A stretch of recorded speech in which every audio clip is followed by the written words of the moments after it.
Hello dear students, welcome to gateway classes. So आप लोगों के फर्स्ट ईयर का एग्जाम कंप्लीट हो चुके हैं और वो स्टूडेंट जिनकी ब्रांच जो है इलेक्ट्रॉनिक्स एंड कम्युनिकेशन है या ईसी और लाइट ब्रांच है, जो फर्स्ट ईयर से भी सेकेंड ईयर में एंट्री कर रहे हैं, थर्ड सेम में बच्चे हमारे हैं।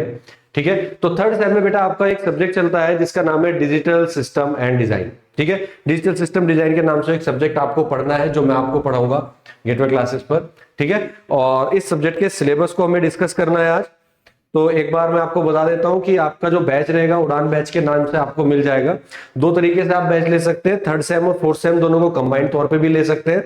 और अगर कोई बच्चा केवल थर्ड सेम का लेना चाहता है तो थर्ड सेम का भी वो लेके एनरोल करा सकता है। ठीक है, उड़ान 2.0 के नाम से ही। अब इसके सिलेबस की अगर हम बात करें तो देखिए, हर सिलेबस में पहले की तरह 5 यूनिट होती हैं। सिलेबस का कोड रहेगा आपका BEC 302, राइट। ये सिलेबस का कोड रहेगा आपका BEC 302।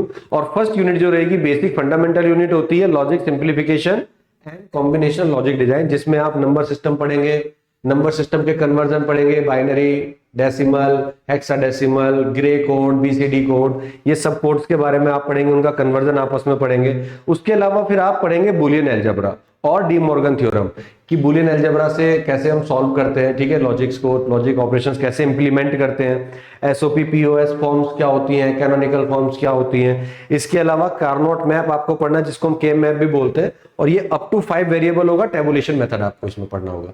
तो ये सारे टॉपिक हम यूनिट नंबर 1 में डिस्कस करेंगे। ठीक है, बात करें अगर यूनिट नंबर 2 की, तो वो होगी आपकी कॉम्बिनेशनल सर्किट। कॉम्बिनेशनल सर्किट का एनालिसिस एंड डिजाइन आपको पढ़ना है, और मीडियम स्केल इंटीग्रेशन डिवाइसेस आपको पढ़नी है, जैसे कंपैरेटर है, मल्टीप्लेक्सर, डीमल्टीप्लेक्सर, एनकोडर, डिकोडर। ठीक है, ये सब पढ़ने हैं। इनके सर्किट रियलाइजेशन आपको पढ़ना है, हाफ एडर, फुल एडर, सब्ट्रैक्टर्स आपको पढ़ने हैं, पैरेलल एडर, सीरियल एडर, ये सब चीजें आपको इस यूनिट में पढ़नी होगी। ठीक है, यूनिट नंबर 3 जो रहेगी ये सीक्वेंशियल लॉजिक डिजाइन रहेगा। ये यूनिट आपकी सबसे बीच में आती है। बीच वाली यूनिट थोड़ी सी क्रिटिकल होती है, यहाँ पे आपको थोड़ा सा ज्यादा लॉजिकली क्वेश्चंस को सॉल्व करना होता है।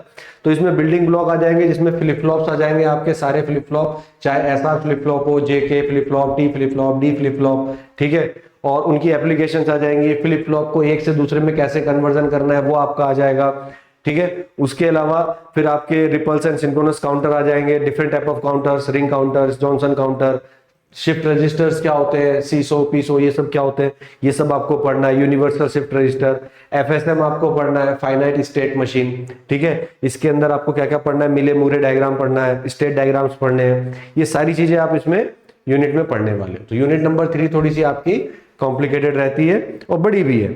ठीक, इसके बाद यूनिट नंबर 4 ये आ जाती है आपकी logic families and semiconductor memories के बारे में। तो लॉजिक फैमिली में आपको कौन कौन सी लॉजिक फैमिली पढ़नी है, ट्रांजिस्टर लॉजिक फैमिली आपको पढ़नी है, और पढ़ना है नैंड गेट से। ठीक है, पढ़ना है नॉर गेट से भी पढ़ना है, नॉइज मार्जिन आपको पढ़ना है, डिफरेंट टर्म्स है आपकी, propagation delay, fan in fan out, ये सब तो टर्म्स है।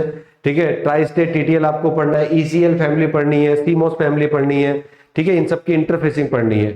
और उसके अलावा प्रोग्रामेबल लॉजिक डिवाइसेस जैसे FPGA, इसको आपको पढ़ना है, लॉजिक इंप्लीमेंटेशन पढ़ना है using programmable device.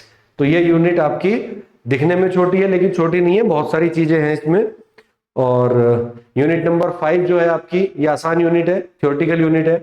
Digital to analog converters आपको पढ़ने हैं, तो digital to analog converter, analog to digital converter, यानी कि DAC और ADC दोनों इस यूनिट में आपको पढ़ने हैं। उनके स्पेसिफिकेशन पढ़ने हैं, टाइप्स ऑफ DAC ADC पढ़ना है।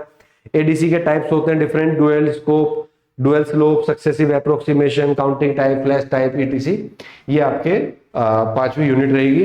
ठीक है, तो इस तरह से 5 यूनिट जो आपको पढ़नी है वो ये है। और फिर से एक बार बता दूं कि जो आप बच्चे अगर पूरे साल के लिए एनरोल कराना चाहते हैं थर्ड और फोर्थ सेम में, वो भी करा सकते हैं, या फिर सिंगल बैच के फॉर्म में भी एनरोल करा सकते हैं केवल थर्ड सेम के लिए। ठीक है, तो ये सब्जेक्ट पढ़ना है हमारे इलेक्ट्रॉनिक्स एंड कम्युनिकेशन के बच्चों को, जो हमारे फर्स्ट सेम से थर्ड सेम में अभी एंटर हो रहे हैं। ठीक है, तो चलिए मिलते हैं। Thank you very much.